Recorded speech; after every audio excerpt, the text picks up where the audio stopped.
அனைவருக்கும் வணக்கம். இப்போ நம்ம இயல் 7 அதில் இருக்கிற கவிதை பேழை, அதில் இருக்கிற மெய்கீர்த்தி அது பார்க்கலாம். மெய்கீர்த்தி அப்படிங்கிறது மெய் அப்படின்னா உண்மை, கீர்த்தி அப்படின்னா புகழ். உண்மையான புகழை சொல்கிறதான் மெய்கீர்த்தி அப்படின்னு சொல்கிறோம். இது இரண்டாம் ராஜராஜ சோழனை பற்றி சொல்லியிருக்கு. அதான் இந்த பாடல். இது பார்க்கலாம் நம்ம. இப்போ மெய்கீர்த்தி அப்படின்னு சொல்கிறோம். இது என்ன அப்படின்னு சொன்னால், ஒரு அரசனோட புகழை அவர் எப்படி ஆட்சி செஞ்சார், அவர் எப்படிலாம் என்னென்ன நன்மைகள்லாம் செஞ்சார் அப்படின்னு சொல்லி அவரோட புகழை புலவர்கள் அவரை புகழ்ந்து எழுத அதை கல் தச்சர்கள் அவங்கள கொண்டு கல்லினால் எழுத்தாக வடிக்கிறது தான் என்ன அப்படின்னு சொன்னால் மெய்கீர்த்தி அப்படின்னு சொல்கிறாங்க. இதில் பார்த்திங்கன்னா முற்காலத்தில் பார்த்திங்கன்னா எழுதப்பட்ட வரலாறு தமிழில் அதிகம் இல்லை அப்படின்னு சொல்லலாம். எழுதப்பட்ட வரலாறு அதிகமாக இல்லை அப்படின்னு சொல்லலாம். ஏன் அப்படின்னு சொன்னால், இவங்க எழுதியும் இருந்தாங்க. ஓலைச்சுவடிகள் இதிலெல்லாம் தமிழர்கள் எழுதியும் வச்சுருந்தாங்க. ஆனால் அதை யாரும் பாதுகாக்கலை அப்படின்னு சொல்லலாம். இப்போ பழசு, இப்போ போகி பண்டிகை அதெல்லாம் வருது அப்படின்னு சொன்னால் பழசெல்லாம் போட்டு எரி விட்டுறணும். அதுவும் இந்த ஓலைச்சுவடியை ஆற்றுல விட்டாவோ அல்லது தீயில் போட்டு எரி விட்டாவோ அது நல்லது அப்படின்னு சொல்லியே நிறைய ஓலைச்சுவடிகளை என்ன பண்ணாங்க அப்படின்னு சொன்னால் எல்லாம் போட்டு தண்ணியில் ஆறில் விடுறதோ தீயில் போட்டு எரி விடுறதோ அது மாதிரி நிறைய பண்ணிட்டாங்க அப்படின்னு சொல்லுவாங்க. அப்படி இருந்து அதில் எல்லாம் எஞ்சி இருக்கிறது அப்படின்னு பார்த்தா அப்போ எழுதப்பட்ட வரலாறாக அதிகமாக எதுவும் இல்லை அப்படின்னு சொல்லலாம். ஆங்கிலேயர்கள் வருகைக்கு பின்னாடி தான் அவங்க இப்போ கிரேக்க நாடு அங்கே இருக்கிற நாட்டில் அந்த கல்வெட்டுகள்லாம் அவங்க முதல்லையே ஆய்வு செஞ்சு பார்த்ததுனால இப்போ தமிழ்லேயும் இது மாதிரி இப்படி கல்வெட்டுகள்லாம் இருக்குது அப்படின்னு சொல்லி இதை நம்ம ஆய்வு செஞ்சு பார்க்கலாம் அப்படின்னு ஆய்வு செஞ்சு பார்த்தாங்க அப்படின்னு சொல்லலாம். இப்போ நம்ம இதில் இப்போ முதல்ல தோன்றின நூல் எது, இலக்கண நூல் அப்படின்னு சொன்னால் தொல்காப்பியம் அப்படின்னு சொல்லலாம். அந்த தொல்காப்பியத்திலேயே இந்த கல்வெட்டு பற்றி சொல்லியிருக்கிறாங்க. இதில் நடுக்கல் நடுறது, நடுக்கல் அப்படிங்கிற வார்த்தை வந்திருக்குது அப்படின்னு சொல்கிறாங்க. நடுக்கல் அப்படின்னு சொன்னால் வீர மரணம் அடைந்த வீரனோட உருவத்தை ஒரு கல், ஒரு நல்ல ஒரு பெரிய பலகை கல்லாக எடுத்து அதில் அவரோட உருவத்தை அப்படியே செதுக்கி அவரோட பெருமையெல்லாம் செதுக்கி அதை அவங்க இறந்த இடத்த நட்டிருப்பாங்க அப்படின்னு சொல்கிறது. அதுதான் நடுக்கல் அப்படின்னு சொல்கிறது. அது தொல்காப்பியத்திலையும் சொல்லியிருக்கிறாங்க அப்படின்னு சொல்கிறாங்க. இப்போ கற்கோவில்கள், அதில் பல்லவர்கள் காலத்தில் கற்கோவில்கள் அமைச்சிருந்தாங்க. அதில் எல்லாம் பார்த்திங்கன்னா என்ன மொழியில் எழுதியிருந்தாங்க அப்படின்னு சொன்னால் வடமொழியில் எழுதியிருந்தாங்க. அப்புறம் கொஞ்சம் கொஞ்சமாக தேவநாகரி அப்படின்னு ஒரு மொழி பேர், அந்த மொழியில் எழுதியிருந்தாங்க. அப்புறம் பிராமி அப்படின்னு ஒரு மொழி, பிராமி அப்படின்னு அதை அப்படியே மாற்றம் அடைஞ்சிட்டு வந்தது. அந்த பிராமி மொழி கோடுகள் மாதிரி இருக்கும் அப்படின்னு சொல்கிறது. அதுக்கு அடுத்ததாக தான் இப்போ நம்ம படிச்சிட்ருக்கிறது இல்லை, அதுக்கு முன்னாடி இருக்கிறது தமிழ் வட்டெழுத்துகள் அப்படின்னு சொல்கிறது. அந்த வடிவம் வந்துச்சு. அதிலிருந்து தான் இப்போ நம்ம படிச்சிட்ருக்கிற வடிவம்லாம் வந்துச்சு. பிராமி மொழி அப்படின்னா அது கோடுகள் மாதிரி இருக்கும். அதனால் அது ஓலைச்சுவடியிலெல்லாம் எழுத முடியாது. அப்படிங்கிறதுனால நம்மளுக்கு என்ன கொடுத்துருந்தாங்க, அப்புறம் தமிழ் வட்டெழுத்துக்கள் அப்படின்னு மாற்றிட்டாங்க. இப்போ நீங்கள் 9ஆம் வகுப்பில் படிச்சிருப்பீங்க. 9ஆம் வகுப்பில் முதல் இயலில் அந்த தமிழ் எழுத்துக்களோட வடிவ மாற்றம் அப்படின்னு கொடுத்துருப்பாங்க. அது ஒரு தடவை எடுத்து பாருங்கள், அந்த புத்தகத்தை எடுத்து பாருங்கள் எப்படி அந்த வடிவம்லாம் மாறி இருக்குது அப்படின்னு சொல்லிட்டு. இப்போ ஆ அப்படிங்கிற எழுத்து அதை எடுத்தோமா அந்த எழுத்து எப்படி மாற்றம் அடைஞ்சிட்டே வந்திருக்குது, இப்போ முன்ன காலத்துலேருந்து தற்காலம் வரைக்கும் எப்படி மாற்றம் அடைஞ்சிருக்குது அப்படின்னு பாருங்கள். அடுத்து இப்போ இவ்வாறு தான் வந்து எழுத்துக்கள் இருந்துச்சு அப்படின்னு சொல்லி சொல்கிறது. இப்போ நம்ம படிக்கிற தமிழ் எழுத்துக்கள் வந்துச்சு அப்படின்னு சொல்லி சொல்கிறோம். இதில் வந்து இப்போ பார்த்தீங்கன்னா கல்வெட்டு அப்படின்னு சொல்லி ஒரு தனித்துறையே இருக்குது அப்படின்னு சொல்லி சொல்லுவாங்க. கல்வெட்டு அப்படின்னு சொல்லி முதுநிலை தமிழ் அதிலெல்லாம் பார்த்தீங்கன்னா கல்வெட்டு அப்படிங்கிற ஒரு தனித்துறையே வந்து இருக்குது. அதுக்குள்ளே வர்றது தான் தொல்லியல் துறை அப்படின்லாம் சொல்கிறது. தொல்லியல் துறை அப்படின்னு சொன்னால் பழமையான பொருள்களை எல்லாம் ஆராய்ச்சி செஞ்சு பார்க்குறது, அதான் தொல்லியல் துறை அப்படின்னு சொல்லி சொல்கிறது. இப்போ ஆதிச்சநல்லூர் அப்படிங்கிற இடத்துல எல்லாம் பார்த்தீங்கன்னா முதுமக்கள் தாலி அப்படின்னு சொல்லி கிடச்சிது, நூற்றுக்கணக்குக்கு மேலே கிடச்சிது அப்படின்னு சொல்லி சொல்லுவாங்க. முதுமக்கள் தாலி அப்படின்னு சொன்னால் பெருசாக வந்து இருக்கும். அதை வந்து மண்ணால் செஞ்சு அதை வந்து அப்படியே சுட்டுருப்பாங்க. அதுக்குள்ளே வந்து அந்த இறந்த மனிதர்களையும் போட்டு அவங்க உபயோகப்படுத்தின பொருள்கள் எல்லாம் அதுக்குள்ளே போட்டு அவங்கள வந்து புதைச்சிருப்பாங்க அப்படின்னு சொல்லி சொல்கிறது. அதான் முதுமக்கள் தாலி அப்படின்னு சொல்லி சொல்கிறது. அது மாதிரி அதையெல்லாம் ஆராய்ச்சி செஞ்சு எடுக்கிறது அப்படின்னு சொல்லி சொல்கிறது. இப்போ அப்படிலாம் ஆராய்ச்சி செஞ்சு பார்க்கறது தான் அந்த கல்வெட்டு இயல் அப்படின்னு சொல்கிறது. தொல்லியல் துறை கல்வெட்டு இயல் அப்படின்னு சொல்லி அதுக்குள்ளே அப்படியே வருது. இதில் நம்மளுக்கு கொடுத்துருக்கிற பாடல் வந்து ராஜராஜ சோழன் அவரோட புகழை பற்றி நம்மளுக்கு வந்து கல்வெட்டில் கொடுத்துருக்காங்க. இது வந்து தஞ்சை பெரிய கோவிலில் இந்த கல்வெட்டு வந்து இருக்குது. இப்பொழுதும் தஞ்சை பெரிய கோவிலில் இந்த கல்வெட்டு இருக்குது. அந்த சுவரில் கல்லில் வந்து செதுக்கியிருக்கிறாங்க எழுத்துக்களா அப்படின்னு சொல்லி சொல்கிறாங்க. இது முதலாம் ராஜராஜ சோழன் காலத்தில் தொடங்கி இரண்டாம் ராஜராஜ சோழனை பற்றி பாடப்பட்டிருக்குது. ரெண்டாம் ராஜராஜ சோழனோட புகழை பாடியிருக்கிறாங்க அப்படின்னு சொல்லி சொல்கிறாங்க. இப்போ நம்ம நூல்வெளி பார்க்கலாம்.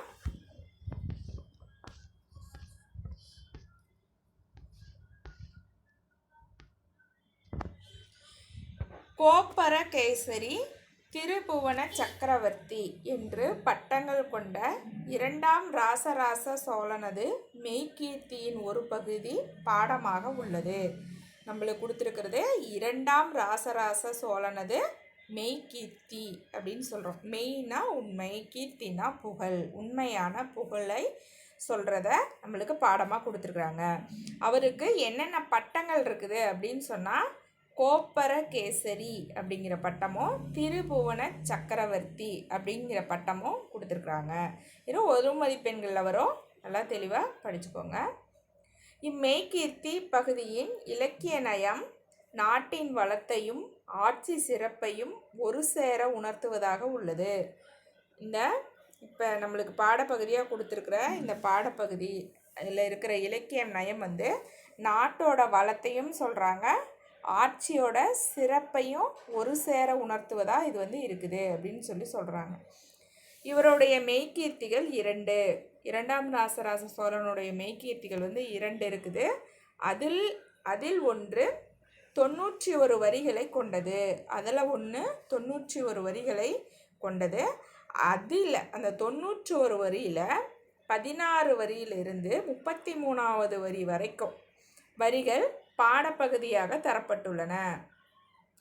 இரண்டாம் ராஜராஜனது மெய்கீர்த்திகள் வந்து 2 இருக்குது. அதில் ஒன்று 91 வரிகளை உடையது. அந்த 91 வரிகளில் வந்து 16 வரிகளில் இருந்து 33 வரிகள் வரைக்கும் நம்மளுக்கு பாடப்பகுதியாக கொடுத்துருக்குறாங்க.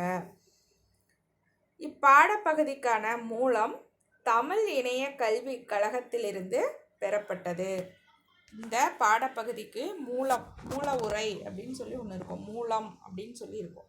அதை பார்த்து தான் என்ன செய்வாங்க, அதை வச்சு வந்து மீதி இன்னும் நிறைய நூல்களை எல்லாம் ஆராய்ச்சி வந்து செய்வாங்க. இந்த மூல நூல் வந்து எங்கேருந்து எடுக்கப்பட்டது அப்படின்னு சொன்னால் தமிழ் இணைய கல்விக் கழகம் அங்கேருந்து அந்த மூல நூலை வந்து வாங்கினாங்க அப்படின்னு சொல்லி சொல்கிறாங்க.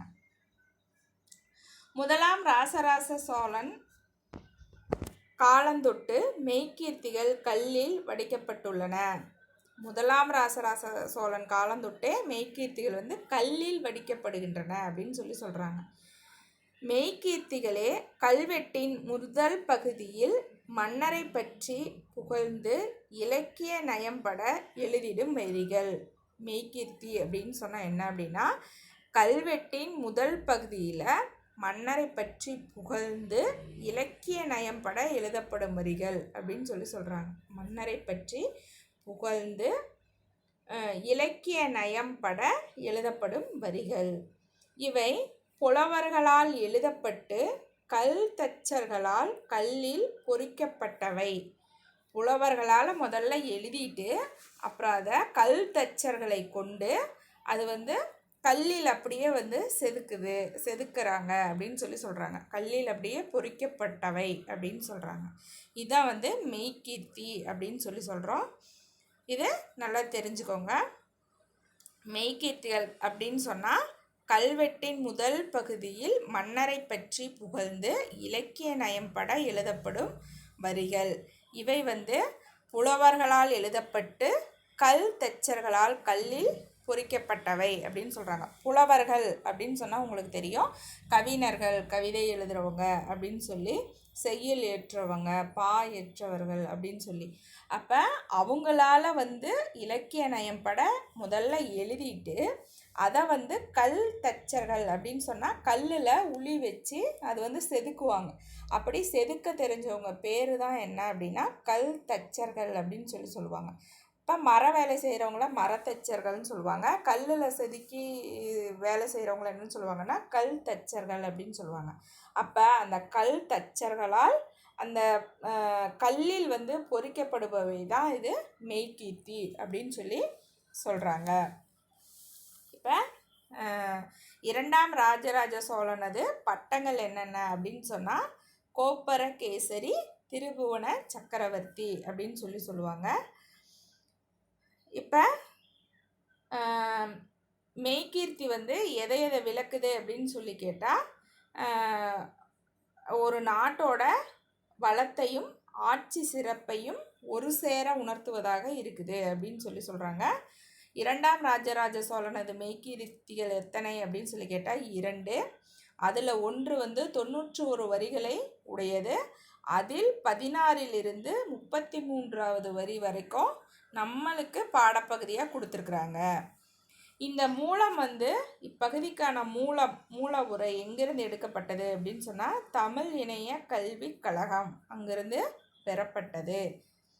சரி, மெய்கீர்த்திகள் எப்பொழுதிலிருந்து கல்லில் வடிக்கப்பட்டன அப்படின்னு சொன்னால் முதலாம் ராஜராஜ சோழன் காலம் தொட்டு கல்லில் வடிக்கப்பட்டன.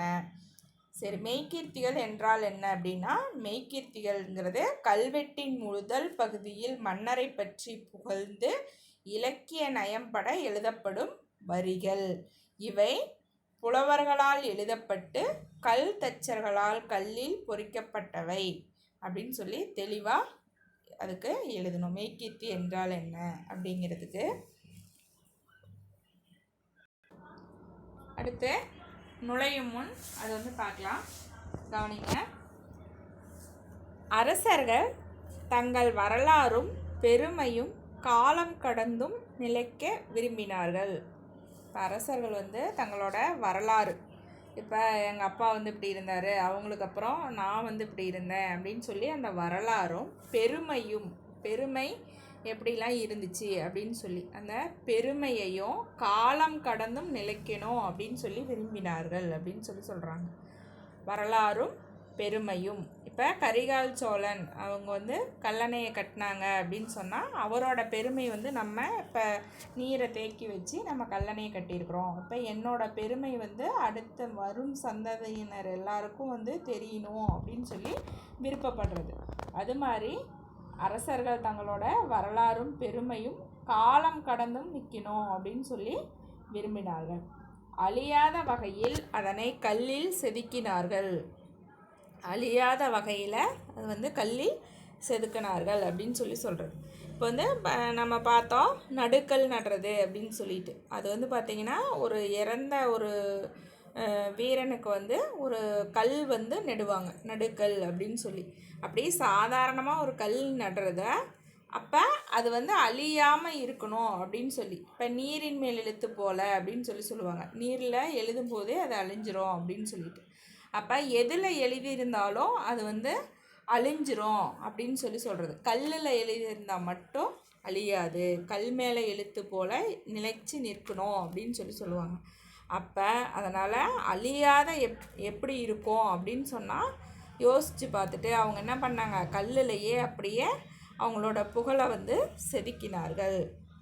சங்க இலக்கியமான 10 பாடல்களின் இறுதியில் உள்ள பதிகங்கள் இதற்கு முன்னோடி அப்படின்னு சொல்கிறாங்க. சங்க இலக்கியம் அப்படின்னு சொன்னால் 10 பாட்டு 8 தொகை, இதான் சங்க இலக்கியம் அப்படின்னு சொல்கிறோம். அந்த சங்க இலக்கியத்தில் 10 அப்படின்னு சொன்னால் சேர மன்னர்கள் 10 பேரை பற்றி 10 புலவர்கள் 10 பாடல்களாக பாடியிருக்கிறது தான் 10 அப்படின்னு சொல்லுவோம். அந்த 10 இறுதியில் உள்ள பதிகங்கள் இதற்கு முன்னோடியாக இருக்குது அப்படின்னு சொல்கிறாங்க. சங்க காலம் அப்படிங்கிறது 2000 ஆண்டுகளுக்கு முன்பு இருந்த காலம் அப்படின்னு சொல்லுவாங்க. அப்போ அந்த 10 பாடல்களோட இறுதி பதிகங்கள் தான் இந்த மெய்கீர்த்தி, அதுக்கு முன்னோடியாக இருந்தது அப்படின்னு சொல்கிறாங்க. பல்லவர் கல்வெட்டுகளிலும் பாண்டியர் செப்பேடுகளிலும் முளைவிட்ட இவ்வழக்கம் சோழர் காலத்தில் மெய்கீர்த்தி என பெயர் பெற்றது. பல்லவர் கல்வெட்டுகளிலும், பல்லவர்கள் கிபி 3ஆம் நூற்றாண்டுலேருந்து ஆட்சி செஞ்சாங்க, 7ஆம் நூற்றாண்டு வரைக்கும் அப்படின்னு சொல்லுவாங்க. அந்த பல்லவர்கள் கல்லினால் கோயில்கள் எழுப்புனாங்க அப்படின்னு சொல்லுவாங்க. அப்போ பல்லவர்கள் கல்வெட்டுகளிலும் பாண்டியர்கள் செப்பேடுகளிலும், பாண்டியரோட இதெல்லாம் செப்பேடு அப்படிங்கிறது இப்போ செம்பு அப்படின்னு சொல்கிறாங்க இல்லையா, அந்த செம்பு காப்பர் அப்படின்னு சொல்கிற அந்த செம்பு, அதில் அது எப்படி இருக்கும் அப்படின்னு சொன்னால் இப்போ தாய்த்து இது மாதிரிலாம் அதில் எழுதி கட்டியிருப்பாங்க. தாய்த்து அந்த இது மாதிரி சக்கரை மாதிரி அதெல்லாம் போட்டு, அப்போ அதை செப்பு ஏடு அப்படின்னு சொல்கிறது. அப்படியே பேப்பர் மாதிரியே மொத்தமாக இருக்கும். அந்த செம்புனால் இருக்கிற பேப்பர் அப்படின்னு சொல்கிறது, அதான் செப்பேடு அப்படின்னு சொல்கிறது. அது பாண்டியர் காலத்தில் இருந்துச்சு அப்படிங்கிறாங்க.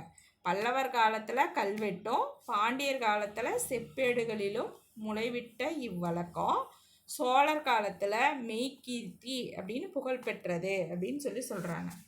செப்பமான வடிவம் பெற்றது, கல் இலக்கியமாய் அமைந்தது, ஒரு முழுமையான வடிவம் பெற்றது அப்படின்னு சொல்கிறாங்க. கல் இலக்கியமாய் அமைந்தது அப்படின்னு சொல்கிறாங்க. கல்லினால் புலவர்களால் பாடப்பட்டு கல் தச்சர்களால் இயற்றப்பட்டது அப்படின்னு சொல்கிறாங்க. கல் இலக்கியம் அப்படின்னு சொல்கிறாங்க.